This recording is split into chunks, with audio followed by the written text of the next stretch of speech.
जय श्री कृष्ण। राधे राधे। प्रभु नंदकुमारो में स्वामी वृषभानुजा कृपार्थ कृतार्थ संशय श्री समग्र वल्लभ सृष्टि ने मारा चाचाथी जय श्री कृष्ण। हवे वाला वैष्णव, आज आपणे जोईए के पुष्टि मार्ग छे ए कृपानु मार्ग छे। ए विषे आपणे पुष्टि प्रसंग करीए कि पुष्टि मार्ग कृपानु मार्ग छे। मात्र 3 स थी पुष्टि मार्ग फलित थाय छे। जो वाला वैष्णव एटले आपणे स जोईए कि पहेलो स सेवा, बीजो स सत्संग और तीजो स स्मरण।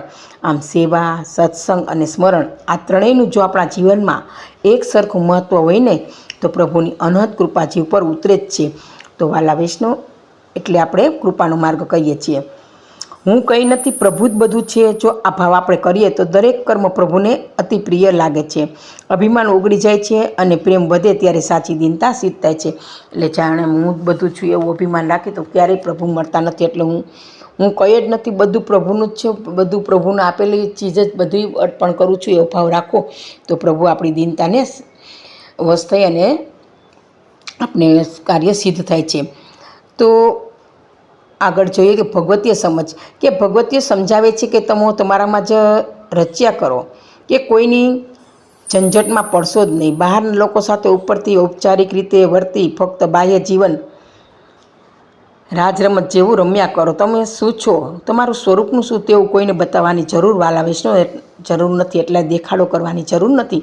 આપણી અંદર ભાવ હોય તો આપણે અંદર જ રાખવો જોઈએ। પરંતુ તેથી તમારી ભીતરનું અંતઃકરણમાં જે ચાલી રહ્યું છે તેને ભૂલશો નહીં, અવગણના કરશો નહીં। માત્ર ને માત્ર તમે બે અને તમારા બેમાં અંતઃકરણમાં બિરાજેલા શ્રી ઠાકોરજી એની જ પ્રસન્નતાનો વિચાર હંમેશા કરતા રહેશો।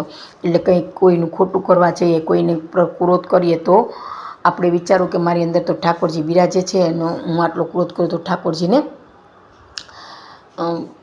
બહુ દુઃખ થશે, ઠાકોરજીને પીડા થશે, એવો ભાવ રાખવો જોઈએ કે ઠાકોરજી મારી અંદર બિરાજે છે। એટલે આવો સદાય આપણે ભાવ રાખવો જોઈએ। તેમાં જ એકરૂપ બનશો। એટલે પ્રભુની પ્રસન્નતા એ જ આપણી પ્રસન્નતા છે। તત્સુખની ભાવનામાં આપણે રાખવી જોઈએ।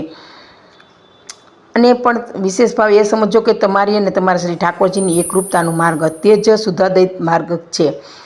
આપણા અંતઃકરણમાં જ આપણા પ્રભુ બિરાજે છે અને એ અંતઃકરણ રૂપી સૈયામાં જ આપણી સાથે આનંદ વિહાર સ્મરણ કરે છે। અને પછી અવસ્થા એવી આવે છે કે જ્યારે હું ન રહું અને એ ન રહે, એ જ પુષ્ટિ।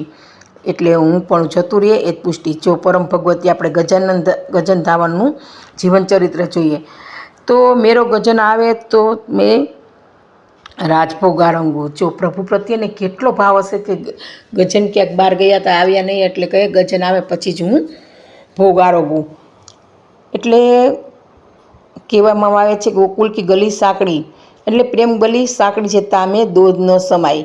એટલે એક પુષ્ટાવો ભાવ હોય છે। ગોપીજનો ઉદ્ધવજીને કહે છે કે ઉદ્ધવ નહીં મત 10-20 હજાર, એટલે કે 10-20 હજાર નથી, ફક્ત પ્રેમ તો એક જ કરી શકાય। ગોવિંદ સ્વામી પણ પોતાની બેન કાનબાઈને કહે છે કે મન એક જ છે અને પ્રભુમાં લાગેલું જ છે, તો પછી સંસારમાં કેવી રીતે લગાડવું। જો વાલા વૈષ્ણવ કે એક મન છે, પ્રભુમાં અર્પણ કરી દીધું છે, પ્રભુમાં લાગેલું છે, બીજું મન ક્યાંથી કાઢવા જવું, તે સંસારમાં જ લાગેલું છે।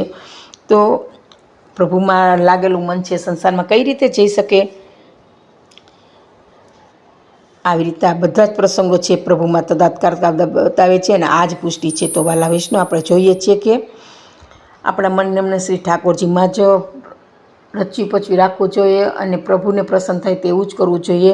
ખોટા બીજાઓ સાથે વાર્તાલાપ કે ગુસ્સો ક્રોધ કરવો નહીં જોઈએ અને પ્રભુ આપણામાં બિરાજે છે અને બધું જોશે અને પ્રભુને દુઃખ થશે એમ માની અને આપણે પ્રભુના સુખની ભાવના કરવી જોઈએ। તો આજ આપણો પુષ્ટિ પ્રસંગ સાચો કહી શકાય અને આ પુષ્ટિ કૃપા માર્ગ છે। એટલે આ ઠાકોરજી આપણા પર અવિરત કૃપા વરસાવ્યા જ કરે છે।